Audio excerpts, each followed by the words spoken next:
नमस्कार जनता। भारत का first constitutional amendment 1951।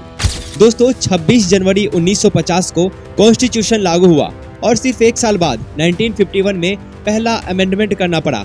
अब सवाल ये है, क्या कॉन्स्टिट्यूशन गलत था या उस वक्त के चैलेंजेस कुछ अलग ही लेवल के थे? आज की वीडियो में आपको बताऊंगा भारत के फर्स्ट कॉन्स्टिट्यूशनल अमेंडमेंट की कहानी, जो अब तक काफी कंट्रोवर्शियल है, और समझते हैं freedom of speech, land reforms और जुडिशियरी का ये एपिक बैटल। सब कुछ परफेक्ट लग रहा था, पर असली प्रॉब्लम दो जगह से शुरू हुई। पहला, लैंड रिफॉर्म्स। उस टाइम जमींदारी सिस्टम था और गवर्नमेंट चाह रही थी कि फार्मर्स को भी जमीन मिले, पर जुडिशियरी ने बोला ये तो राइट टू प्रॉपर्टी का वायोलेशन है। और दूसरा, freedom of speech. Article 19 clause 1 sub clause A के अंडर सबको बोलने की फुल फ्रीडम मिली थी, पर इसका मिसयूज होने लगा। हेट स्पीच और एंटी नेशनल एक्टिविटीज बढ़ने लगी। कोर्ट्स बोल रहे थे कि लॉ बना के रोका नहीं जा सकता, पर प्राइम मिनिस्टर नेहरू ने कहा ये इशू अगर सॉल्व नहीं हुआ तो डेवलपमेंट रुक जाएगा। और फिर शुरू हुई फर्स्ट अमेंडमेंट की प्लानिंग। तो दोस्तों, मई 1951 में फर्स्ट कॉन्स्टिट्यूशनल अमेंडमेंट इंट्रोड्यूस किया गया, जिसमें 3 बड़े चेंजेस आए। फर्स्ट, लैंड रिफॉर्म्स के लिए प्रोटेक्शन।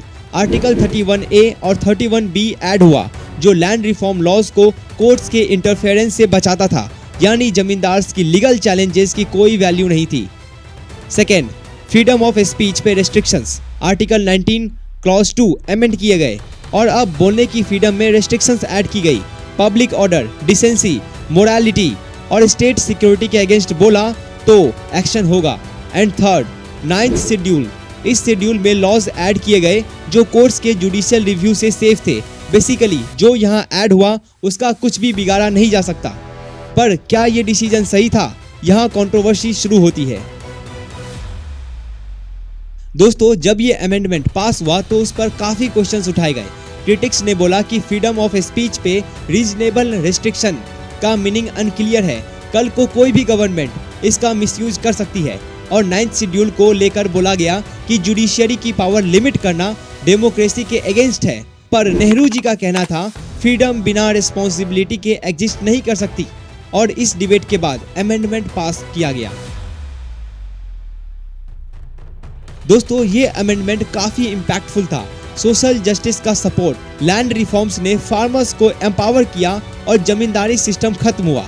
स्पीच रेस्ट्रिक्शन से सेफ्टी, हेट स्पीच और कम्युनल वायलेंस को कंट्रोल करने में मदद मिली। और तीसरा, मिसयूज ऑफ 9th शेड्यूल। पर कुछ लोगों का यह भी बोलना था कि 9th शेड्यूल का मिसयूज हुआ है, लॉज को इलीगल होने से बचाने के लिए यहाँ ऐड किया गया। आज भी फर्स्ट अमेंडमेंट एक कंट्रोवर्शियल टॉपिक है। कुछ लोग इसे डेमोक्रेसी को प्रोटेक्ट करने वाला डिसीजन कहते हैं और कुछ लोग इंडिविजुअल राइट्स पे कॉम्प्रोमाइज। आपका क्या ओपिनियन है? क्या नेहरू जी का ये डिसीजन सही था? कमेंट्स में जरूर लिखिए। दोस्तों, अगर आपको ये वीडियो पसंद आई तो लाइक करें, सब्सक्राइब करें और शेयर करना ना भूलें। नेक्स्ट वीडियो में हम बात करते हैं सेकेंड कॉन्स्टिट्यूशनल अमेंडमेंट के बारे में। तब तक के लिए मिलते हैं अगले वीडियो में दी लीगल वर्स पर। जय हिंद।